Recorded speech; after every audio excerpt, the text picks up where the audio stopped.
Waalaikumsalam Ibu, mari silakan masuk. Silakan duduk dulu Ibu. Ya. Ya, sebelumnya saya tutup pintu dulu ya.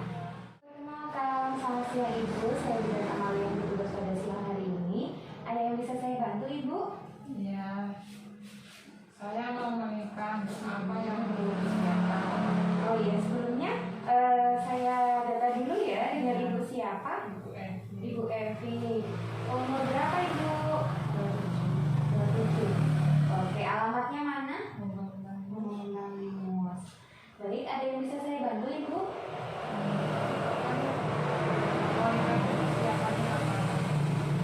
Oke, mau menikah. Untuk calon suaminya ini tidak ikut ya? Oh, tidak ikut. Baik, nanti di sini saya akan menjelaskan apa saja yang perlu dipersiapkan, apa saja yang harus Ibu mengerti dan calonnya. Nah, nanti Ibu bisa menyampaikan kepada calon suaminya juga apa yang perlu harus dipersiapkan atau apapun yang harus diperlukan. Seperti itu ya Ibu. Nah, nanti di sini saya akan menjelaskan buat Ibu dan buat calon suaminya.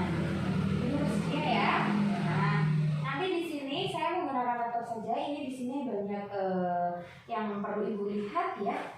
Nah, ini gambarnya saja ya. Nah, tujuannya apa di sini? Yang pertama itu yang perlu disiapkan bahwa orang mau menikah itu kan menyatukan dua insan yang berbeda. Nah, jadi otomatis ingin memiliki keturunan kan. Nah, untuk memiliki keturunan di mana setiap orang itu berhak memiliki hak memiliki keturunan atau tentang kayak hubungan seksual ataupun reproduksinya tanpa ada paksaan, diskriminasi ataupun yang lainnya. Jadi atas kemauan sendiri, keinginan sendiri. Baik, kita langsung saja ya. Di sini nanti saya akan menjelaskan tentang pemeriksaan pranikah atau sebelum menikah. Yang pertama kita harus melakukan pemeriksaan fisik terlebih dahulu. Yang pertama seperti tanda vital, tensi ya, terus nafas, terus ada suhu, nadi, seperti itu. Lanjut di pemeriksaan darah. Pemeriksaan darah biasanya dilakukan rutin, yang harus rutin dilakukan ada HB, hemoglobin, trombosit, dan leukosit. Kalau ada seperti yang dianjurkan ya. Tadi kan yang rutin, kalau yang dianjurkan itu seperti golongan darah dan reksusnya, gula darah sewaktu atau GDS, thalassemia, hepatitis A, hepatitis B, hepatitis C. Terus virus tokso atau torch ya, rubella, yang lainnya itu biasanya ada di kayak kucing, kotoran burung, kayak gitu ya. Lanjut, terus ini bisa dilihat bahwa tidak hanya pemeriksaan fisik ya, tetapi ada persiapan gizi. Persiapan gizi itu apa? Meningkatkan status gizi pada calon pengantin, terutama perempuan, melalui penanggulangan kekurangan energi kronik atau KEK. Biasanya kan kalau menikah otomatis mau punya keturunan kan, jadi harus dipersiapkan. KEK-nya itu apa? Jadi pengukurannya dari lila. Lila ini adalah lengan atas. Jadi nanti diukur untuk batas normalnya biasanya itu lingkarnya itu di atas 23,5 itu baru normal. Kalau di bawah itu berarti dikatakan KEK atau kurang ya. Dan anemia gizi, anemia itu kurang. Kalau orang bilang itu kurang darah, padahal ya hemoglobinnya ya atau HB-nya itu rendah. Dilihat dari apa? Ini di bawah matanya biasanya pucat seperti itu. Disertai defisiensi asam folat atau nutrisi yang lainnya untuk perlindungan persiapan si janin. Nah, di sini juga ibu harus melakukan imunisasi atau vaksin tetanus toksoid atau TT ya, status TT biasanya untuk ini dilakukan sampai 5 dosis untuk mencapai kekebalan secara penuh. Jadi TT yang pertama biasanya dilakukan sebelum nikah biasanya ya 1 minggu sebelum. Nanti yang kedua 1 bulan setelah nikah kalau belum di zaman dulunya ya. Habis itu yang ketiga diberikan selama jarak dari penyuntikan kedua itu 6 bulan atau setengah tahun. Nah itu perlindungannya berapa? Sampai 5 tahun. Nah dilanjutkan lagi 1 tahun kemudian ibu baru suntik yang keempat. Suntik keempat itu perlindungannya sampai 10 tahun. Nah yang terakhir jaraknya 1 tahun dari penyuntikan keempat itu berarti vaksin yang kelima. Nah itu perlindungannya sampai 25 tahun. Seperti itu ya. Itu baru maksimal atau secara pekerjanya vaksin itu secara kekebalannya secara penuh. Nah selanjutnya juga ibu harus menjaga kebersihan ya. Kebersihannya salah satu apa? Organ reproduksi. Contohnya ya sebaiknya ibu mengganti pakaian dalam sehari minimal 2 kali atau ketika basah harus langsung diganti ya. Terus tidak menggunakan pakaian dalam yang ketat berbahan nilon, jadi menggunakan bahan katun ya. Secara tentunya membersihkan bagian vaginanya atau reproduksinya itu dari depan ke belakang. Itu beliau dari depan ke belakang. Terus dilap pakai lap khusus ya, yang khusus buat bagian vital. Nah ini ya untuk reproduksi pada ibu. Ini juga bisa dilakukan juga sama calon suaminya ya. Nanti tidak hanya ibu. Nah yang khusus buat ibu nih tidak boleh terlalu sering menggunakan celana menggunakan cairan pembersih seperti sabun ataupun yang lainnya ya. Nah jangan memakai pembalut tipis dalam waktu yang lama. Terus biasanya menggunakan pembalut ketika menstruasi itu biasanya maksimal itu 4 jam sekali harus ganti ya. Tidak boleh 1 hari itu penuh baru ganti, tidak ya. Terus bagi perempuan yang sering keputihan atau berbau dan berwarna berharap memeriksakan diri. Jadi kalau ada keputihan yang tidak normal itu berbau berwarna hijau terus gatal itu segera diperiksakan ya. Itu yang berbahaya. Terus bagi calon suaminya dianjurkan untuk disunat. Nah otomatis dong kalau cara Islam sudah disunat waktu kecil ya. Nah, terus untuk menjaga tidak terjadi kekerasan yang dilakukan pernikahan atau terjadinya KDRT ya, kekerasan secara fisik, kekerasan secara psikis, kekerasan ataupun seksual ataupun yang lainnya seperti eksploitasi. Jadi tidak ada, kalau terjadi segera dibicarakan baik-baik agar tidak terlalu berlalu. Jadi kalau ada masalah ya segera dibicarakan baik-baik. Jangan sampai terjadi kekerasan secara fisik termasuk memukul, menendang, menampar dan lainnya. Nah kalau secara psikis kekerasan itu menghina, terus mengeluarkan dengan komentar-komentar yang merendahkan, terus melarang istri mengunjungi saudara, itu juga termasuk kekerasan secara psikis ya. Nah selanjutnya secara seksual, jadi melakukan hubungan seksual secara memaksa atau menuntut hubungan seksual, jadi dengan kekerasan. Selanjutnya secara eksploitasi atau memanfaatkan atau memperdagangkan atau memperdagangkan atau memperbudak orang lain. Jadi udah suami istri ternyata istrinya suruh jualan di luar untuk melayani laki-laki di luar, termasuk kekerasan ya. Nah untuk tentang kesetaraan gender dalam rumah tangga itu penting ya. Jadi gini, stereotipi atau pelabelan kepada perempuan atau laki-laki, misalnya itu laki-laki kuat, perempuan lemah. Jadi dianggap perempuan itu seorang yang paling emosian, laki-laki yang rasional. Nah secara subordinasi yang diutamakan adalah laki-laki terlebih dahulu baru perempuan. Jadi apakah laki-laki dulu baru perempuan? Nah marginalis atau perempuan ditetapkan sebagai orang yang tidak memiliki peran penting. Jadi apakah intinya menjelaskan ini kesetaraan gender itu selalu apa laki-laki, wanita itu dikebelakangkan, ya. Nah, beban ganda atau beban kerja perempuan lebih lama dan lebih banyak. Perempuan dituntut menjadi ibu rumah tangga sekaligus cari nafkah. Nah, itu juga dilakukan, ya. Jadi harus ada komunikasi sebelum pernikahan itu ada persiapan. Tugasnya apa aja, apa yang harus dilakukan, seperti itu ya. Jadi tugasnya itu dibagi-bagi, ya. Nah, untuk organ reproduksi laki-laki dan perempuan, ini nanti saya akan menjelaskan buat jenengan terlebih dahulu ya. Yang pertama, organ reproduksi wanita itu ada beberapa ya. Ada ovarium, ada fallopi, uterus, ada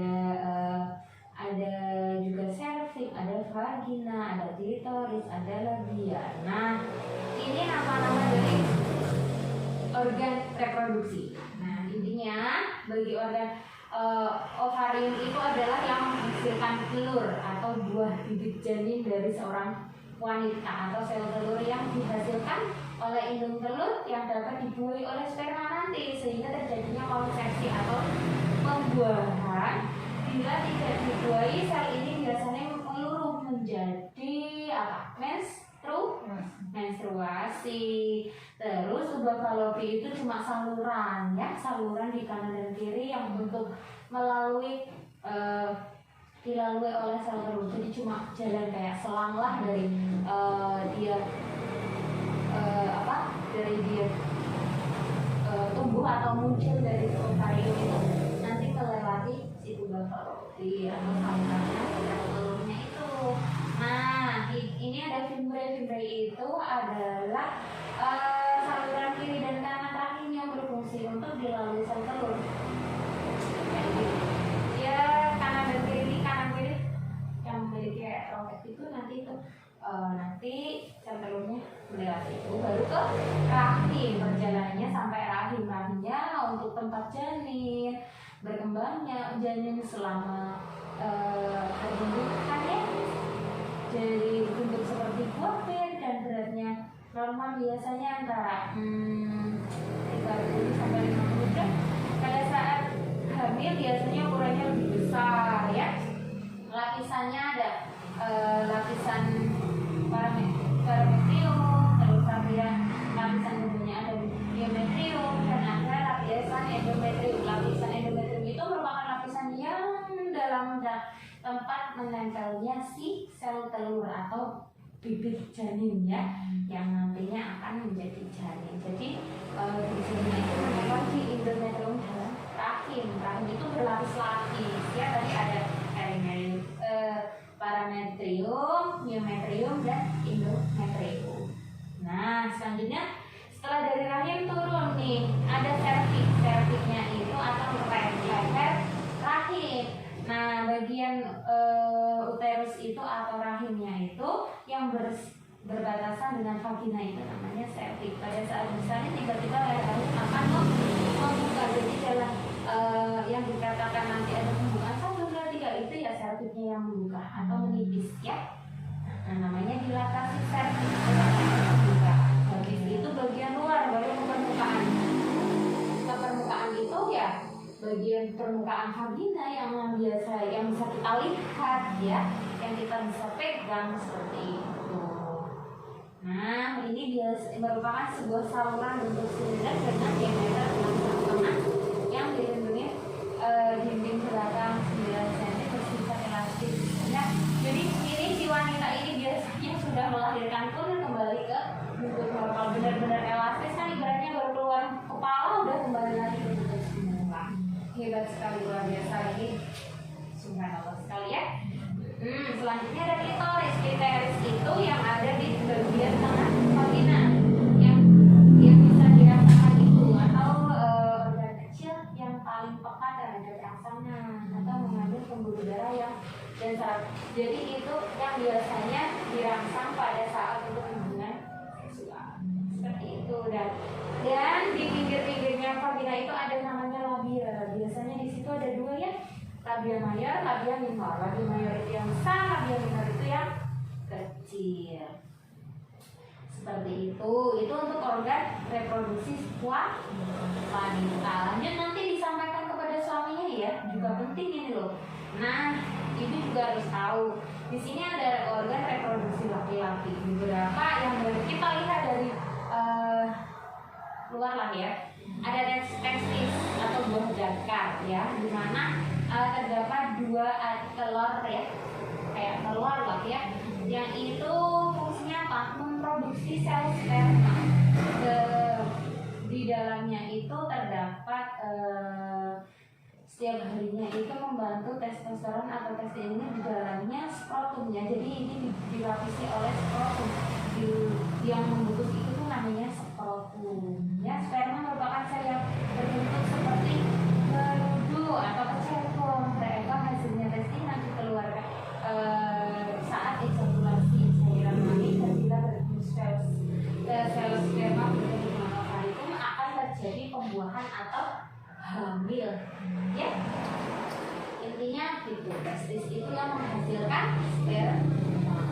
Nah, skrotum itu ya kantongnya yang di luar itu yang membungkus ya, mengandung otot polos yang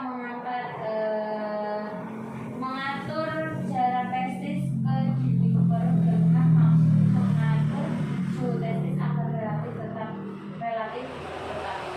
Jadi ya tidak boleh banyak, tidak boleh terlalu sering mandi air panas ya.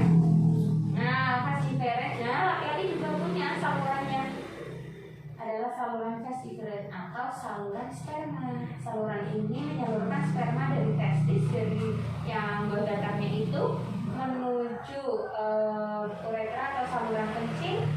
Terus vasiferes ini panjangnya kurang lebih 4,5 cm ya, diameternya 2,5 milimeter. Saluran ini bermuara di epididymis, itu saluran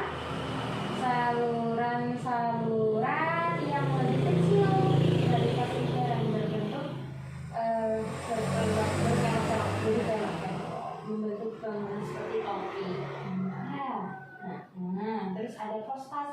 Pernah dengar kan prostat? Ada vasiferes yang berbentuk beberapa kelenjar lain. Ini adalah kelenjar-kelenjar yang dimiliki oleh laki-laki untuk menghasilkan sperma. Nah, selanjutnya juga di sini yang terakhir adalah penis. Kalau laki-laki nggak punya penis ya nggak bisa berhubungan ya. Nah, di sini ya buat berhubungan atau berhubungan seksual dengan pasangannya yang secara sah ya, untuk mengeluarkan sperma dan air seninya. Jadi salurannya itu cuma satu. Kalau laki-laki itu hanya satu saluran. Jadi maupun pipis ataupun sperma ya lebarnya satu lubang, satu apa ya? Satu jalur. Ya. Kalau perempuan kan tidak, pipis sendiri, buat haid juga sendiri, gitu ya. Nah, selanjutnya menjaga kesehatan keluarga dan keharmonisan rumah tangga itu sangat penting. Jadi intinya memperkuat keimanan kita terhadap Allah, ketaatan kita untuk beribadah. Jadi saling mencurahkan perhatian satu sama lain itu penting. Selalu memberikan waktu yang kualitas me time ataupun waktu bersama keluarga. Terus bersabar satu sama lain. Intinya saling mengerti aja. Intinya dalam satu hubungan itu ada komitmen, jujur, pengertian, saling mengerti. Gitu ya. Nah, kalau tentang kehamilan itu biasanya itu kalau udah hamil biasanya kan ada juga untuk yang udah kehamilan.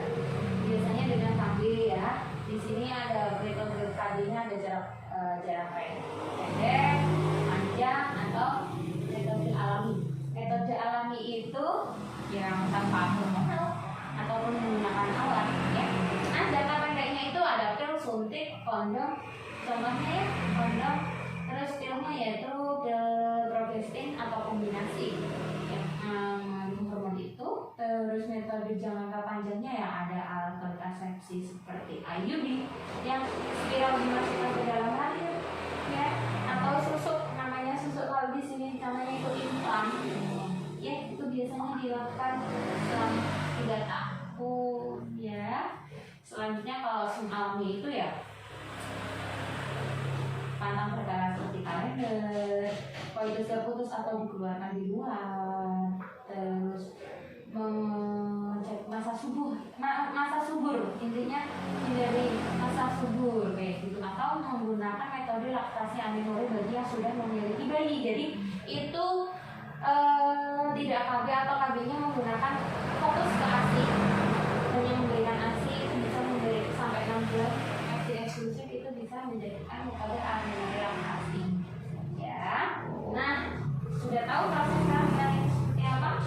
Jadi kayak tadi, dari proses sel telur yang matang dibuai oleh sperma dalam saluran sel telur atau tuba falotis, selanjutnya ke sel telur itu dibuai sperma menjadi embrio, menempel di rahim satu saluran dalam dan menetritis tadi ya. Selama 120 hari pertama embrio itu berkembang mengikuti tahapan kehidupan sel hayati atau sel-sel yang menjadi nanti berkembang. Memasuki usia kehamilan lebih lanjut, embrio berkembang mengikuti tahap seperti menjadi janin, bentuknya seperti bayi. Kehamilannya umurnya biasanya dengan sampai 9 bulan 10 hari. Itu ya prosesnya dari pembuahan sampai lahir 9 bulan 10 hari atau 280 hari. Nah, tanda-tanda yang diketahui bahwa itu ibu hamil, biasanya tes pipisnya atau pakai tes pack itu positif, tidak mendapatkan menstruasi sebagaimana biasanya siklus haid bulannya biasanya rutin, kok tiba-tiba langsung terlambat haid, timbul rasa mual, muntah, pusing, sering buang air kencing, itu termasuk ya. Tidak ada nafsu makan karena mualnya itu, kadang-kadang ngidam seperti apa yang makan apa ya, itu tanda-tanda kehamilan.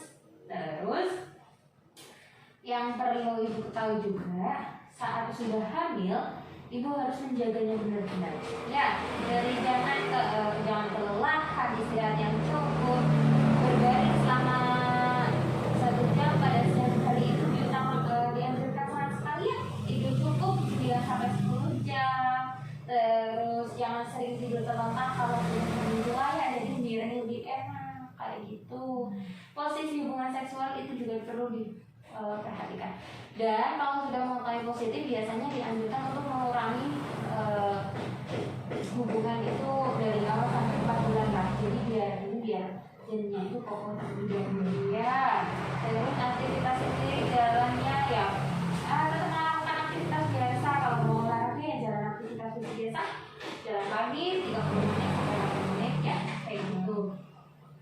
Hindari berdekatan dengan orang yang sedang sakit, yang sakitnya menular, batuk, pilek, enggak ya. Tidak hanya corona saja yang harus kita hindari, tetapi kayak kita batuk pilek biasa, terus kayak yang kena demam berdarah, tipes dan lainnya ya. Terus selalu makan makanan yang bergizi. Nah, di sini ya yang kita harus lihat, ibu menu selama kehamilan umur 1 sampai 2 bulan itu makan dalam porsi kecil tapi sering, soalnya biasanya mual. Nah, kalau mual muntah itu dianjurkan makan sedikit tapi rutin. Makan makanan yang mudah dicerna, menghindari makanan yang merangsang mual kita seperti pedas, asam kayak gitu ya. Makan makanan yang segar, bersihkan sedikit lemak, banyak mengandung cairan maupun karbohidrat. Jadi buah-buahan itu dianjurkan ya, kayak alpukat juga boleh, pisang boleh kayak gitu ya. Aja yang penting bisa ada yang masuk, boleh dimakan, yang penting dalam batas normal ya. Terus minum air putih yang cukup, susu sehari boleh 1 gelas kalau tidak kenal ya.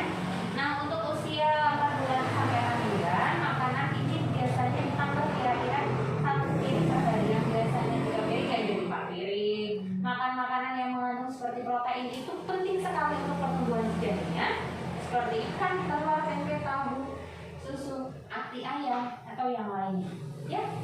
Itu apa? Untuk pertumbuhan rambut, kuku kayak gitu. Jadi janinnya itu kan segar juga nanti kalau pertumbuhan protein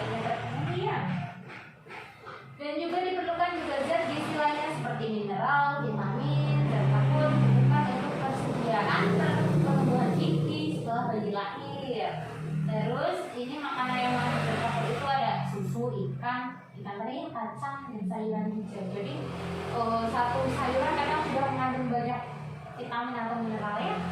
Terus minum air putih lebih banyak ya, termasuk 1 gelas susu untuk usia 7-9 bulan. Nah, dikurangi tehnya, nggak boleh minum teh terlalu banyak, nanti harinya turun karena teh itu juga bisa bikin pusing. Sebelum juga ditambah kira-kira ya 1 biri lah seenggaknya ya. Mengandung protein otomatis diperlukan gizi lainnya seperti mineral, vitamin, dan tetap sama aja seperti susu, air putih lebih banyak ya. Takutnya sembelit karena efek dari tablet tambah darah seperti itu. Nah, untuk kehamilan dan persalinan biasanya ini ada kehamilan berisiko tinggi. Biasanya terjadi karena faktor terlalu dan E3 terlambat. Nah, 4 terlalu itu apa? Terlalu muda, terlalu tua, terlalu sering, dan terlalu dekat. Terlalu tua itu umurnya tidak boleh terlalu muda, di bawah 20 tahun tidak boleh. Tidak dianjurkan karena belum siap secara mental, fisik, dan lainnya. Terutama untuk terlalu tua, lebih dari 35 tahun, resikonya sudah terlalu banyak penyakit atau saat mengejar otomatis tidak seperti yang dulu.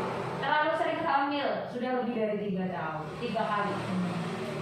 Terlalu dekat, jaraknya 2 tahun, belum ada 2 tahun, udah ada adik lagi. Kasihan lah ya. Nah, untuk terlambat itu terlambat mengambil keputusan ketika terjadi kegawat daruratan seperti ibu mengalami perdarahan malah ditunda, masih di rumah saja sampainya ibunya gawat darurat tidak bisa dibawa ibunya. Terlambat tiba di fasilitas kesehatan, contoh merujuknya terlalu jauh ataupun yang lainnya. Terlambat mendapatkan pertolongan yaitu tidak segera ditolongin. Nah, selanjutnya ada tanda bahaya kehamilan yang harus diketahui. Ada perdarahan, luka kaki, tangan, luka ekstremitas ya, atau sampai kepala, musik kunang-kunang ataupun sampai kejang, itu waspada.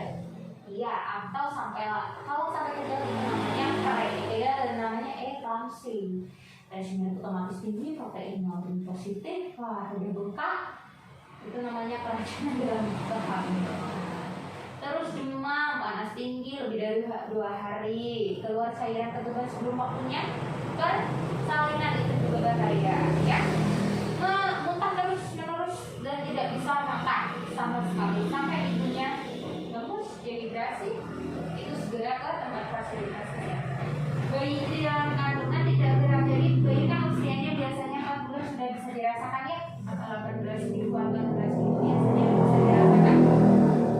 Setelah udah usia 25 minggu kok gerakannya tidak ada, kan intensifnya biasanya 12 jam minimal 10 kali gerakan, atau itu ada gerakan lah ya, biar tidak susah untuk menghitung gerakan janinnya. Kalau tidak ada gerakan, segera datang ke fasilitas kesehatan seperti itu. Terus kondisi emosional ibu hamil itu perlu dijaga ya. Biasanya mudah tersinggung, mudah lelah. Terus karena perubahan fisiknya kan khawatir terhadap perkembangan janinnya. Apakah nanti anaknya saya sehat? Apakah ada kelainan? Otomatis sudah memiliki khawatir seperti itu, tapi tetap harus positive thinking atau berpikir yang merasa belum siap karena terlalu muda atau jaraknya terlalu dekat. Seperti itu juga menjadikan emosional ibu itu terganggu. Ingin diperhatikan kondisi emosional ibu hamil ini biasanya contoh waktu mengidam tidak diturutin, mungkin suaminya sulit mendapatkan, ya tidak boleh marah-marah ya. Oke. Nah, terus di sini juga ada nih program perencanaan persalinan. Nah, jadi semuanya sudah dipersiapkan dari KB, persalinan, mana fasilitasnya kita sudah tahu, dipersiapkan di mana.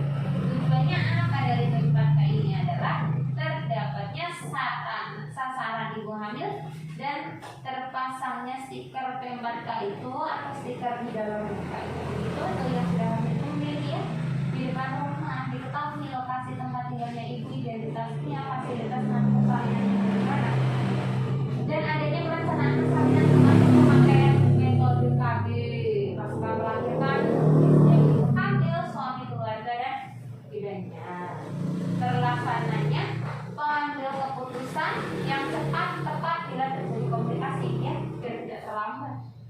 Adanya dukungan dari tokoh masyarakat, tadi dan yang lain.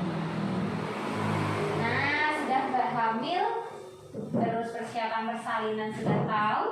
Untuk mengenali tanda-tanda persalinan atau melahirkan, ada 4. Yang pertama, perut mules. Biasanya sekarang ini ada pembaruan ilmu 4 kali dalam 10 menit dengan lamanya 1 kali kencang, dan itu lamanya 40 detik, itu sudah memasuki persalinan. Terus keluar lendir bersama darah dari jalan akhir, itu salah satunya. Yang ketiga, keluar air ketuban atau pecah ketuban. Terus bayi biasanya lahir dalam 12 jam setelah merasakan mules-mules yang teratur. Seperti itu. Lanjut ya. Masih bisa mendengarkan Ibu? Oke, lanjut yang mau menikah ya. Menikahnya kapan? Minggu ya. Minggu besok. Iya. Oke, siap. Nah, perawatan pasca bersalin itu juga penting. Merawat tali pusat, memberikan imunisasi yang pertama pada hamil yang pertama itu kehamilan bayinya, itu namanya teman itu BCG yang di lengan kiri yang tandanya anakku harus diimunisasi. Tuh, itu pentingnya pada bulan pertama sama polio tetes. Terus pada saat lahir biasanya disuntik hepatitis atau HB0, ya. Memberikan kesehatan, memeriksakan kesehatan ibu dan bayinya baru lahir pada tenaga kesehatan minimal 4 kali dalam bulan pertama sesudah melahirkan. Tetap meminum tablet vitamin A. Nah, nanti kalau ibu sudah melahirkan biasanya dikasih vitamin A seperti ini ya. Dikasih 2, 1 diminum sekarang pada jam 8, besok dikasih baru diminum lagi jam 8. Ini gunanya untuk memelihara sel-sel yang sudah yang diperlukan pada saat ibu ya. Setelah ibu melahirkan, segera melaporkan kelahiran kepada kade desa atau petugas petugas desa ya, untuk membuat akte kakak, dimasukkan ke kakak. Seperti itu. Dianjurkan untuk menggunakan kontrasepsi setelah melahirkan untuk menunda kehamilan, tidak boleh lama. Meskipun mau memiliki memua lagi ya pakai jarak minimal 2 tahun ya. Tadi udah 3 sudah saya jelaskan di atas. Nah, setelah lahir bayinya dilakukan inisiasi menyusui dini untuk mulai disusui segera setelah lahir tanpa dibersihkan terlebih dahulu. Biarkan bayi mencari atau menghisap rutinnya si ibu ya. Ini untuk apa? Mengenali aromanya si ibu, untuk bondingnya, intinya bondingnya itu cuma atau perasaan kasih sayangnya ibu sama anaknya ya. Kolostrum itu cairan, bisa menghisap itu cairan ASI yang pertama itu namanya kolostrum ya. Harus apa sih manfaatnya ASI? Manfaatnya yang mengandung gizi. Pokoknya makanan terbaik untuk bayi adalah ASI ya. Selain makanan yang lain sebelum usia 6 bulan tidak boleh diberikan makanan lainnya, kecuali kalau sakit beda ya. Itu ada obat yang diberikan, makanya diberi ASI. Biar apa? Biar pembentukannya itu sesuai ya, sesuai kondisinya. Dapat membantu pertumbuhan gigi dalam membentuk rahang bayi secara sempurna, memudahkan dicerna, tidak mempengaruhi atau merusak sistem pencernaan, tidak mencret, tidak sembelit kayak gitu ya. Bagi ibu, memberikan ASI itu membantu mengencangkan rahim ya, berarti akan mengurangi perdarahan karena isapan si anak itu akan memproduksi hormon oksitosin untuk mengontraksi si rahim kembali pulih.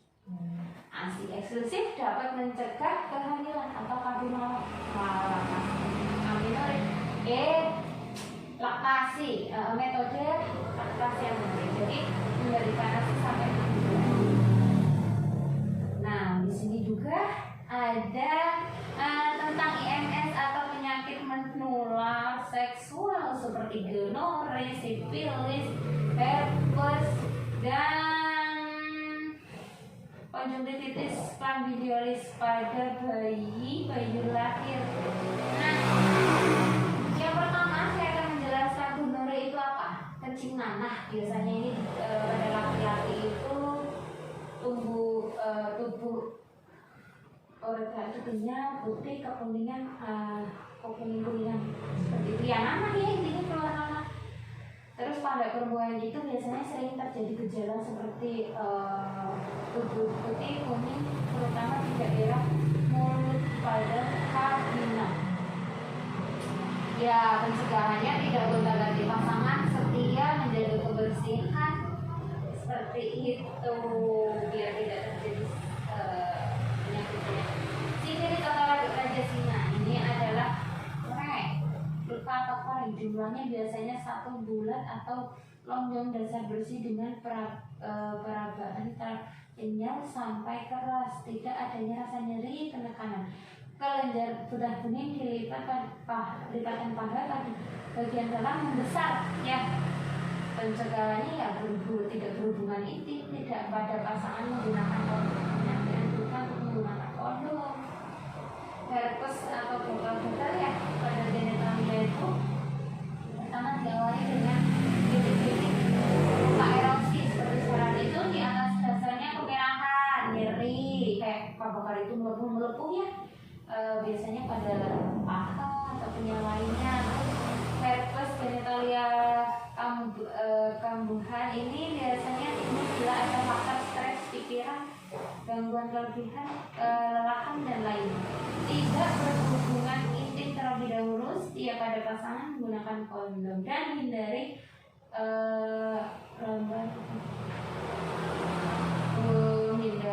hubungan dengan gonta-ganti pasangan. Intinya setia lah. Kalau penyakit menular seksual itu harus setia. Jadi kita pada bayi lahir biasanya mata sembah, kemerahan, mata ya, biasanya diberikan salur mata khususnya 4 kali 1 tetes, paramesis tetes mata 2 kali 1 tetes bayi lahir. Konjungtiva gonore pada bayi ya biasanya sama aja. Akuminatis atau jingger ayam, bentuknya tatar, paku, bentuknya dalam khusus kayak ini ya. Terus lembab vaginanya pada wanita dapat menimbulkan kanker mulut rahim, jingger ayam. Ya pencegahannya ya intinya sama. Terus untuk HIV ya,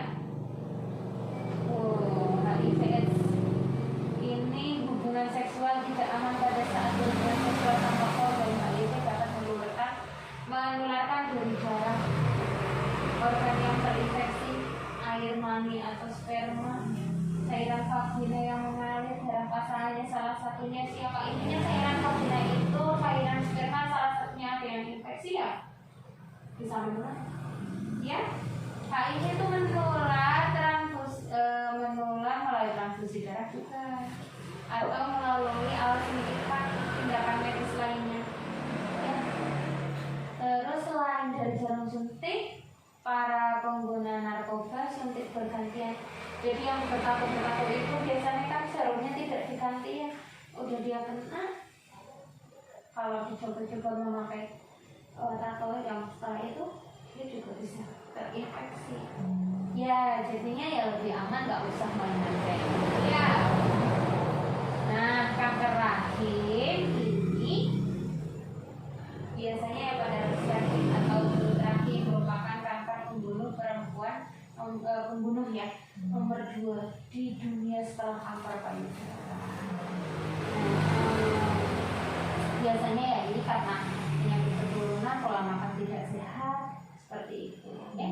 Pokoknya kalau ada tanda-tanda yang tidak fit kayak badan yang tidak enak atau yang lain atau turunan, segera aja konsultasi ke tenaga kesehatan agar segera ditangani ya. Untuk deteksi dini kanker rahim biasanya nih ada cek pap smear, tes IPA, deteksi dini kanker rahim dianjurkan untuk perempuan usia 30 sampai 50 tahun. Jadi kalau ada program dari pemerintah ada cek IPA, ikut saja. Ya. Biasanya dilakukan dari puskesmas di desa pada peraturan bidannya. Surabaya juga bisa di rumah sakit. Nah, yang terakhir tentang kehidupan seksual suami istri. Ya, kehidupan seksual dapat dipengaruhi oleh faktor fisik, psikis. Kalau kedua faktor ini baik, fungsi seksualnya juga baik. Jadi support system ataupun ya hal-hal positif harus saling mendukung. Jadinya biar selalu harmonis. Faktor fisik lainnya ada tidak adanya penyakit, ya intinya sama-sama sehat, sedang dalam pengobatan pola hidup atau sedang dalam pengobatan tertentu. Faktor psikis ada adanya tidaknya stres, terus kejenuhan, suasananya tidak harmonis. Itu pokoknya tentang keharmonisan harus dijaga. Ya, komunikasi itu penting. Terus gangguan hubungan seksual dapat terjadi pada suami atau laki-laki atau perempuan. Jadi yang satunya hiper, yang satunya enggak. Jadi ya diseimbangkan saja. Sebagai istri ya sebaiknya melayani suaminya. Sebagai suami yang memberikan yang terbaik bagi itu ya. Yang terakhir, komunikasikan apa yang terjadi, kebutuhan seksual dari masing-masing pihak agar keduanya sama-sama puas. Jadi yang satunya sudah keluar, satunya belum, ya dikomunikasikan. Satunya sudah nikmat, satunya belum, ya dikomunikasikan. Jadi tidak hanya memendam rasa aku belum tapi suaminya udah. Jadi tetap dikomunikasikan. Hal seperti itu yang bisa mengakibatkan ketidakharmonisan. Kalau kita tidak komunikasi secara baik, ya tidak bisa lagi kayak gitu. Intinya soal komunikasi itu penting. Oke. Jadi ini yang saya jelaskan panjang lebar. Apakah ada yang ditanyakan dari yang saya sampaikan, Ibu? Paham ya? Nanti disampaikan ke calon suaminya bahwa harus menjaga kesehatan, makanan bergizi juga buat suami ya. Kalau saya sampaikan. Oke, semoga besok nikahnya lancar, segera dimiliki momongan dan selamat ya. Nah, semoga menjadi keluarga yang sakinah mawaddah warahmah. Sebelumnya saya dokumentasikan dulu ya Ibu. Baik, semoga berjalan dengan lancar. Apabila saya penjelasannya kurang, penyampaiannya kurang jelas, atau Ibu ingin ada yang ditanyakan lagi, suatu saat boleh datang lagi ke sini ya. Oke.